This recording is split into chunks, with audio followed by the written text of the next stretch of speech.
This week, it's our birthday, and we're taking you through an Act Out retrospective, just a small taste of where we've been and a look towards the future, and many, many more times of acting out.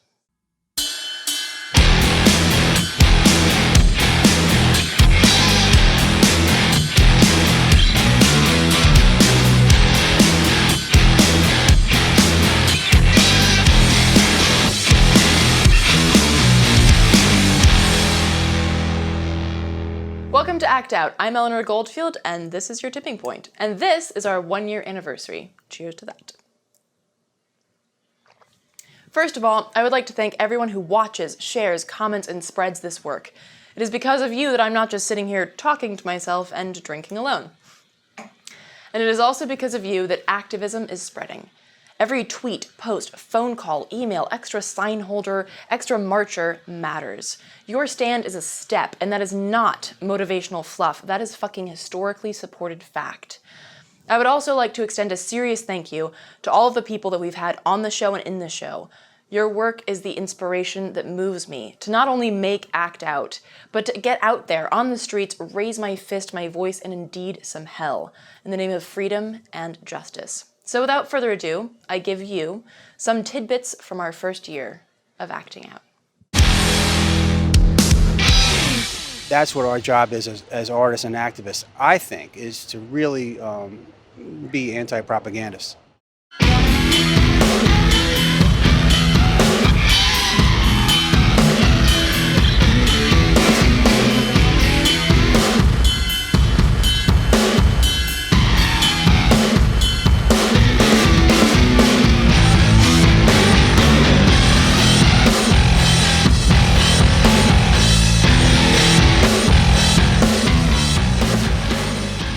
I mean, that mania for positive thinking kind of disempowers us in that we just sort of assume that human progress is inevitable and things will get better. And in fact, the reality before us, even if we stopped all carbon emissions today, is very, very grim. And we're going to have to grapple with that reality and respond to it rather than remain kind of entranced by positivism and the electronic hallucinations of the entertainment industry. And we're going to have to wake up very quick. And that is kind of the existential crisis of our time, to understand the reality around us, the reconfigurations of power, especially corporate power, what's happening within the ecosystem, what the security and surveillance and the militarized, police, what all of that means, and then react. And you say the national level is too abstract, it's too big, so people have to work on the local level. Right. Do you see this spreading, how do you see this spreading from the local level, like with Shamell, into the national or even the state level?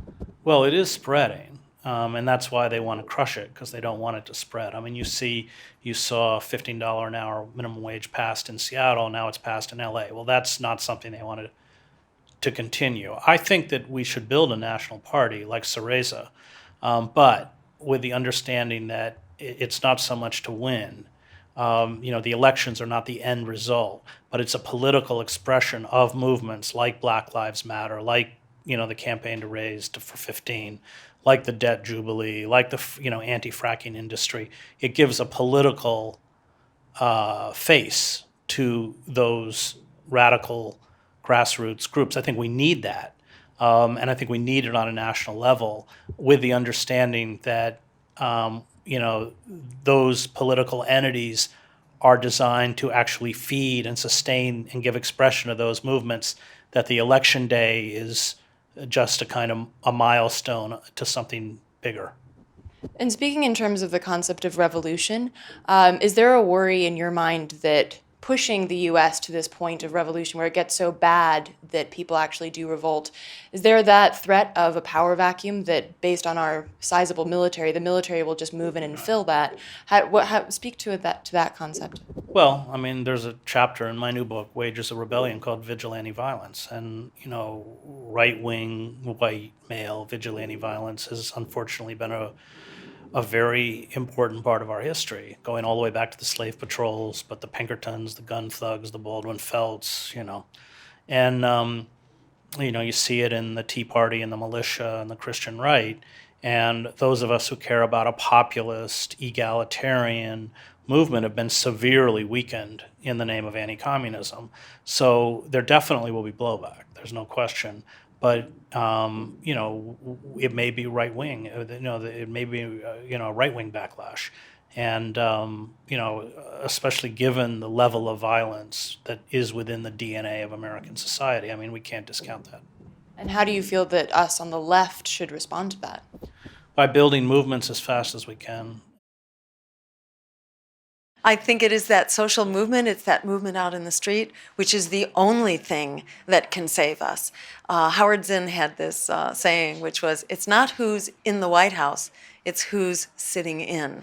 I think we need to be in fight mode, peaceful mode, but fight mode, because this is an emergency. They're not going to save us. We got to save ourselves. Our job is to empower and lift up the social movements, which are the real engine of change, and to give them a political voice in order to make them bigger, so that we can actually harness that momentum, bring it into the halls of power, challenge, and take our rightful place in our democracy. It's ours. We have the numbers. It's one person, one vote. It's not $1, one vote. We need to assert the rights of human personhood and triumph over corporate personhood. So I was just trying to figure out what to do. And I finally said, all I can do is give my talent, whatever I have, because I don't know how to be an activist. I don't know how to be a revolutionary or anything like that. And so my idea was to use that everyone could be an organizer, and that everyone would be able to use whatever talents that they had to help radicalize the movement or find some kind of alternative strategies. Like I thought that we needed, fresh new ideas. So when we occupied LAPD, it just came on a whim. I said, I was there, I don't know what day it was, maybe a weekend, because we were there for like 18 days.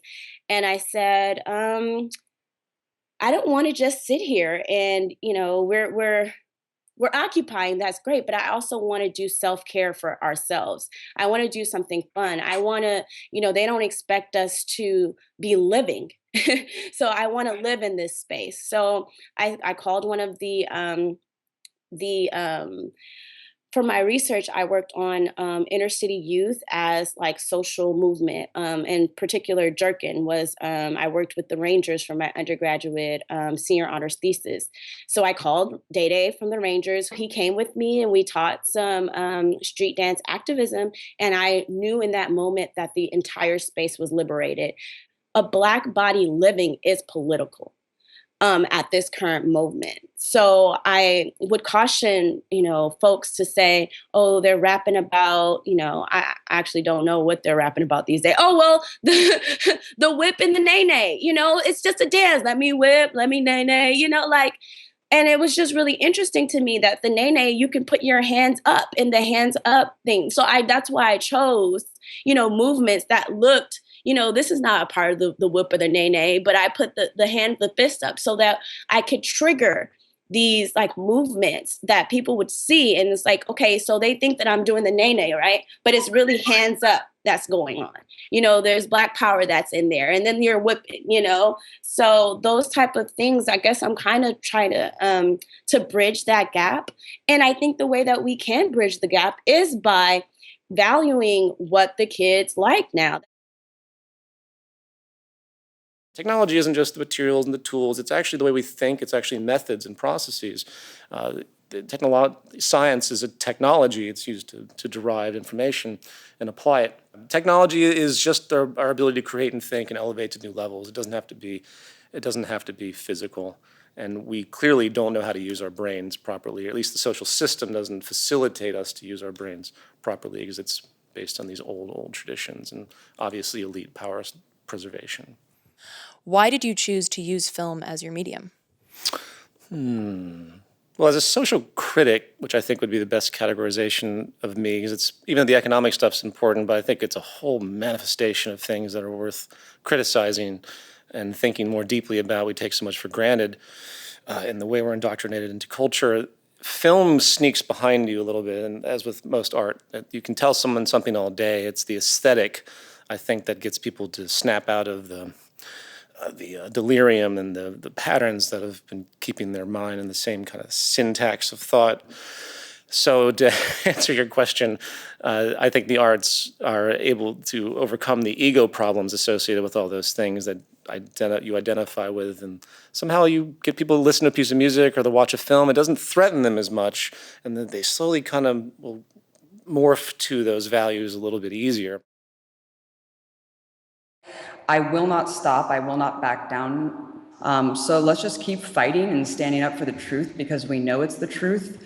And let's keep giving activists a voice that no other corporate media channel will, because that's really who's going to be creating the reality that we're going to be living in. And we no longer have to let the victors write our own future. We're going to write it ourselves real time.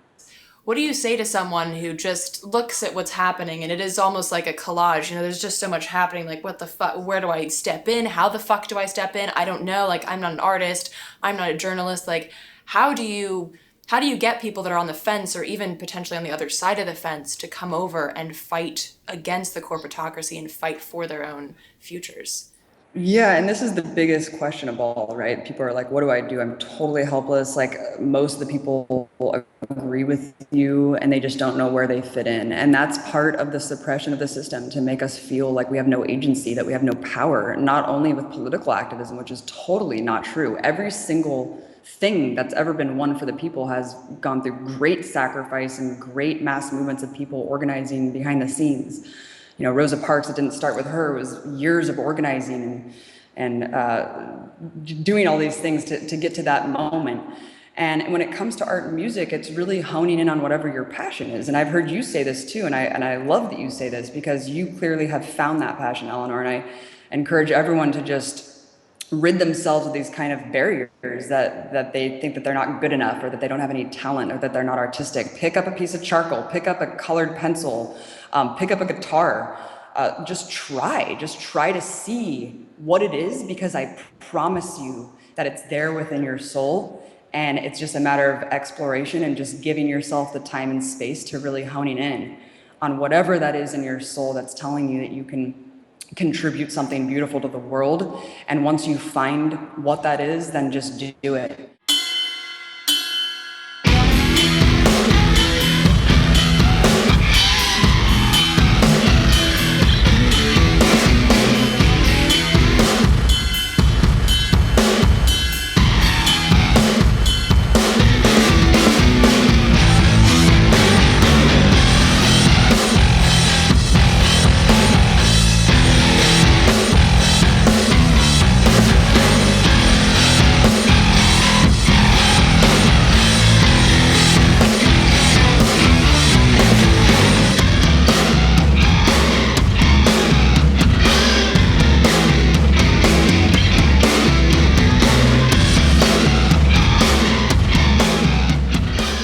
The TPP would establish international trade tribunals that overpower governments by allowing corporations to sue sovereign governments whose laws or policies undercut their profits.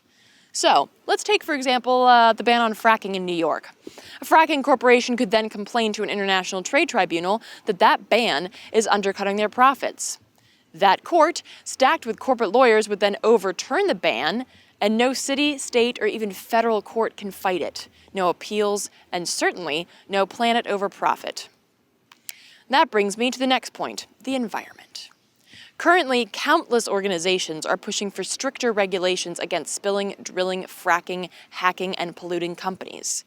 The idea, of course, being that we have to put our planet before profit because, no shit. The same goes for the food safety movement. GMO laws getting in the way? Strike them down, because the TPP says fuck all that nonsense. Profit over planet, profit over people. Which brings up the next point, people. Not just the fact that people also need the planet, but jobs. Our wages, wave bye-bye to unions if you haven't already. TPP would ensure that thousands of jobs are shipped overseas so that the corporations can enjoy cheaper labor and more profits. And here again with the tribunals, any sort of worker safety laws that get in the way, scrap them. And if by chance you then get injured because there's a gross lack of worker safety oversight, suck it up, because medicine and even medical procedures will likely be priced way out of your pay grade. With never-ending patents and a name-your-own-price scheme, that AIDS medicine fuckstick would probably just look like a regular guy. And if you want to maybe peruse the internet whilst you're holed up recovering, beware. Because TPP has a sweeping intellectual property chapter that would take big-ticket items from SOPA, the bill from a few years ago that would have given governments the right to take down a site that they don't like. Just because. No appeals, nothing. That plus a ban on anonymity, an extreme tightening of copyright laws, which might not sound like a big deal, but consider this. Going to jail for sharing an image that's not yours on Facebook. Yeah, that's happened. Because that's file sharing, and that's copyrighted material, you fucking felon. And finally, though not at all surprisingly, the TPP will open up Wall Street to the very same brand of dickishness that crippled our economy in the first place. That whole big bank thing that I mentioned, imagine that, but worse. Way more speculative trading, actual bans on local or community bank practices such as lending money below market interest rates, and of course, corporate loopholes, havens, and backdoor circle jerk handies. Welcome to the New World Order. I'm a member of the Ponca Nation of Oklahoma. My colonized name is Casey Camp Hornick. I want to say thank you to the people of France for being so gracious to us in their homelands. And I want to acknowledge their ancestors, their indigenous peoples, and think of the spirits that came to join us in our ceremonies this morning. I want to acknowledge the pain of the people of France from the tragedy that was here on November the 13th. As we have said often, we indigenous people understand what it feels to be attacked, to have innocents killed, to have people not care whether you're women or children or elder when they come to look for you. In our case, we have suffered many generations in the United States where I'm from. And there in the United States at this time, the Ponca people in north central Oklahoma are suffering from environmental genocide. The first onslaught of the settlers came with bayonets, with rifles, with smallpox blankets. But now they come with refineries, with fracking, with pipelines. And they kill the air, they kill the earth, they kill the water. And that kills my people. At this time in Oklahoma, we've become the earthquake capital of the world because of fracking and because of injection wells. There's been 5,000 earthquakes there this year alone.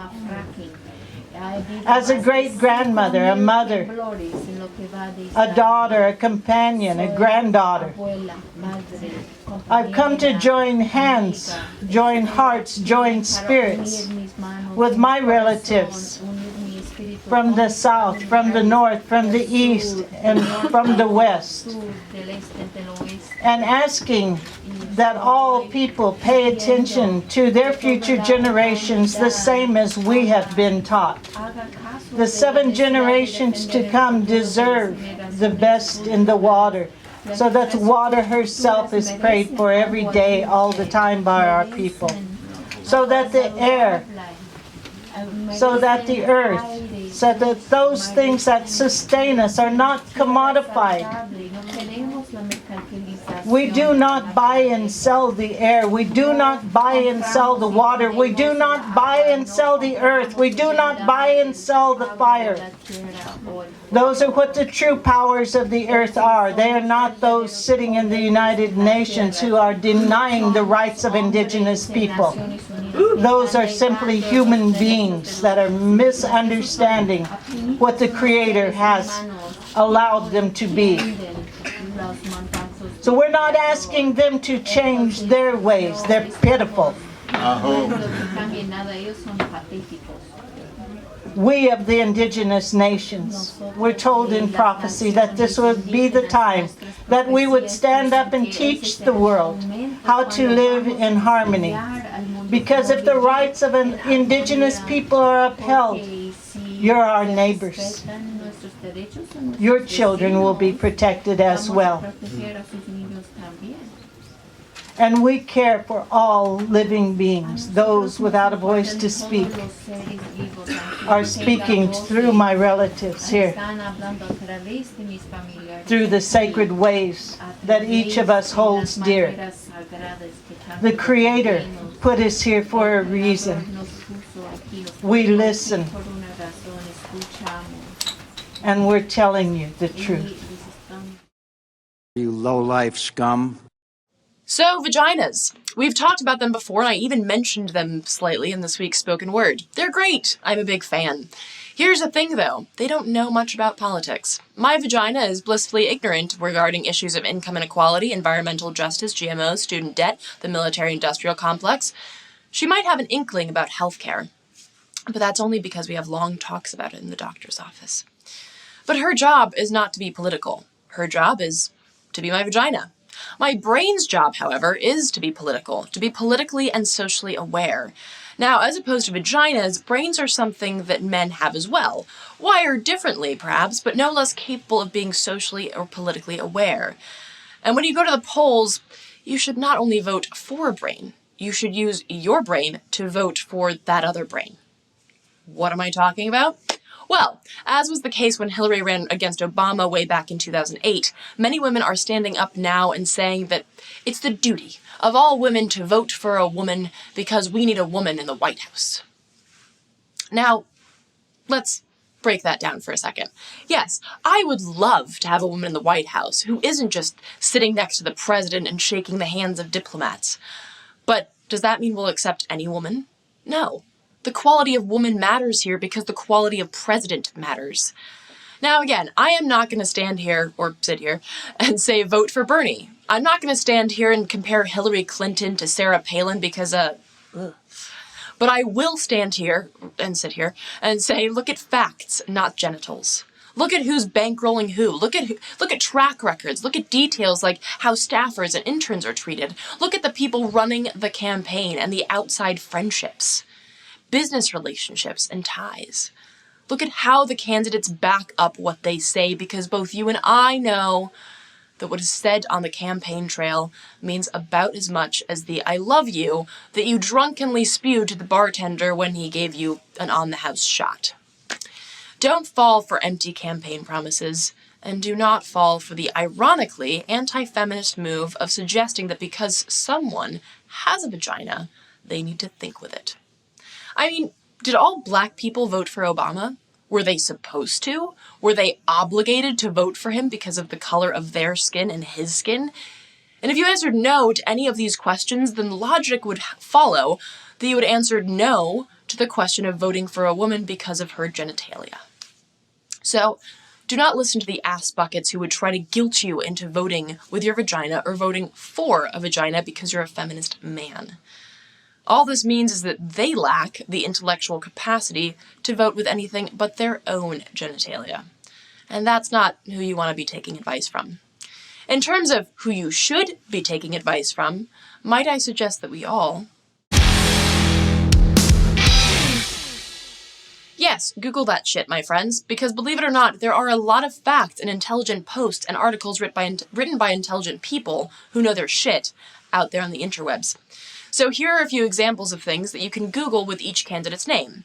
And if you think that there are only two, might I suggest that you also Google some third-party offerings, just to expand your horizons and offer some much-needed spice to the two-party system life. So let's just take a quick sampling here. There's plenty more that you can research, but this will give you a nice head start, nice icebreaker. So first off, let's enter the candidate name and then biggest donors, because those are the people that they'll have to pay back later. Ain't nothing for free in this system. Then in that same vein, let's try typing in candidate name Wall Street ties. Okay, once you got that, try this one. Candidate name Prison Industrial Complex. How about candidate name GMO? Candidate name, healthcare. Candidate name, minimum wage. This block of info should keep you busy for a long time, but please do branch out. There are so many issues that I didn't mention just now that might be closer to your heart, so you should Google the shit out of those two. Peruse the articles that come up, although I strongly recommend that you avoid corporatized and propagandized media outlets. Check where people are getting their facts from. Check different links and different outlets. Get a little down and dirty in the depths of political digging. Smear that information all over yourself like you're starring in a cheesy beauty regimen ad. And then go out into the world and share that shit. Spread it around like non-GMO seeds in a windstorm. Build up your knowledge base and then, as they say, don't hide it, divide it. And welcome back to the present. I hope you enjoyed our little retrospective. I want to reiterate that this is just a fraction, a really small part of the incredible actions, issues, and activists that we have covered in the past year. I urge all of you to grab a glass with me and peruse some of our past at the bit.ly link below. The link will also be in the description. And you may also have noticed that I didn't get a chance to fit in the spoken word segments, even though I did get some requests to do so. Have no fear, you can see the whole damn archive of every spoken word right there. And this link will also be in the description for those of you not looking at the screen. Quick reminder on the front lines, March 2nd, Supreme Court and online, Rally for Reproductive Rights, and March 5th and 6th, Code Pink, Saudi Summit, DC. I don't really know how to wrap this up without sounding overly sentimental or cheesy, so I'll just leave it at this. Thank you. Your shares, comments, shoutouts, and views are not only inspiring, but again, powerful. Your passion to refashion this place, this space, this country, this world out of the mold of outmoded capitalism and into something better. Something always better. This. This is the life force of not only my show, but of every movement. Keep writing, keep painting, start drawing, keep growing, keep showing up, keep raising your fist, keep fighting, keep acting out. Happy anniversary to you. That's not.